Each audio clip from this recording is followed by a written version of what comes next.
After the death of his wife Marjorie by a hit-and-run driver, Angel Cordero Jr. found solace at the place they shared so many memories. Being around horses, of course, is like a therapy.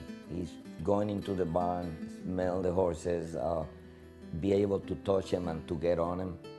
It is a release. It's like taking a little aspirin or Tylenol when you have a headache.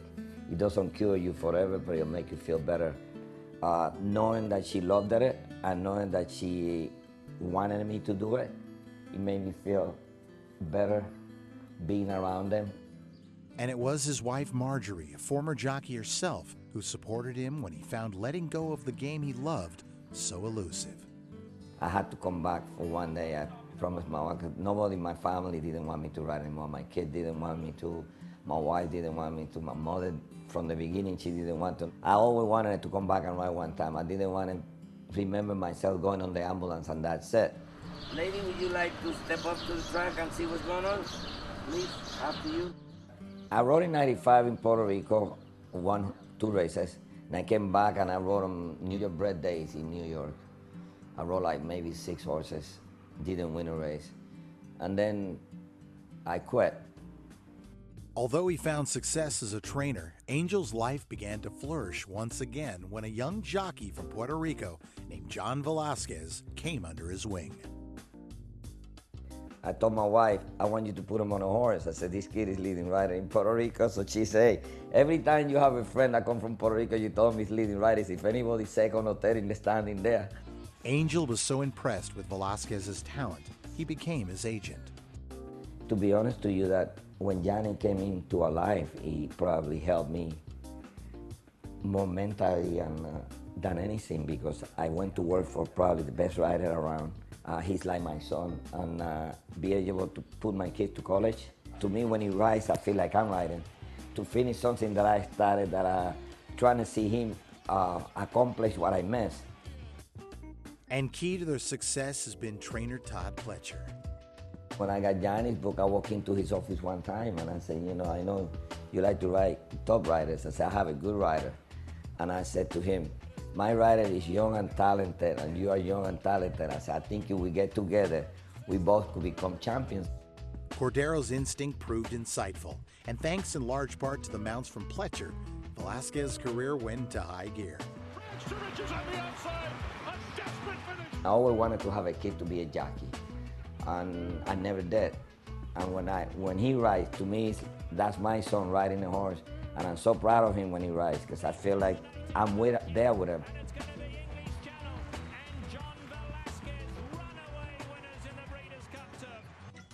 His nature was so competitive, you know, and he's living it through me. I think it feels very special for me that, you know, at least he had somebody that he's living it through it. It's definitely a special bond.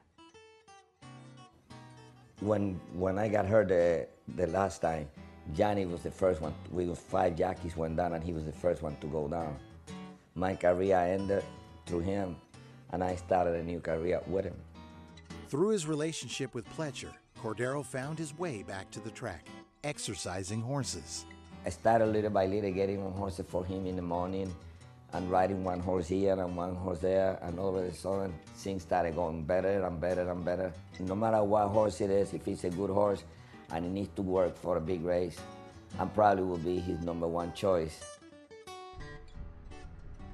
Getting on all these good horses is always going to give you a feeling that you want to do it, especially because they're so talented. They can do things so easy. Sometimes it comes to my mind to ride a race. I'm not afraid of getting hurt. I'm not afraid of doing it. My weight or my age doesn't get on my way. I'm afraid of failing. I'm afraid of no win. In 2005, seeking to recapture the winning feeling that was so familiar for so many years, Cordero rode Indian Vale for trainer Todd Pletcher in the cotillion. Todd always said, I want to see you win a race for me. And I caught a call 3 days before the race. I was miserable. Never have a second thought about that she would get beat. When she didn't run good that day, I felt terrible. So he came back the next day. He said, I think you picked the wrong horse. I said, no, I think I picked the wrong day. He got horses over there that I know all I got to do is hold on to them and win. But I said, what will happen if I don't win?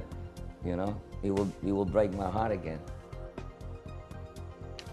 July the 2nd, I don't think I am 100% mentally in to being an agent because it's not what I born to, but I'm enjoying it because Johnny is a great writer.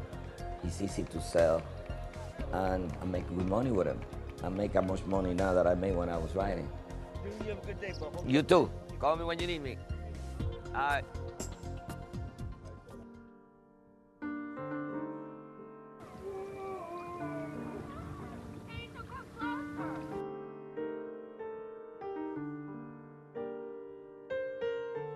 Though Marjorie will always be with Angel for the rest of his life, her presence will also be felt at Belmont Park, where a memorial garden was recently named in her honor.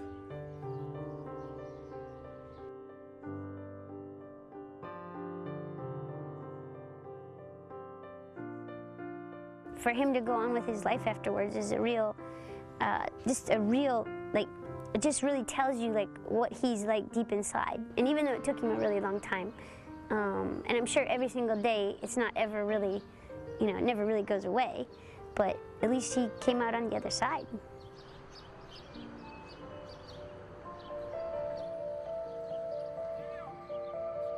I would like to be remembered in the game by somebody that tried hard all the time, somebody that wanted it to be the best, somebody that didn't do no for an answer. Codex in front by 3 lengths. The weather didn't bother me. I rode in the rain, I rode in the winter, I rode in the hot weather. Track didn't bother me. Lucky, the winner by a head with jockey on hill Cordero Jr. Caliber of horses didn't bother me. Good riders inspire me more. I rode with Velazquez, and I rode with Pinkay and Shoemaker, and to me that was like, that's when I rode my best. They brought the best out of me, and I wanted to be remembered for somebody that came into the game trying to be the best.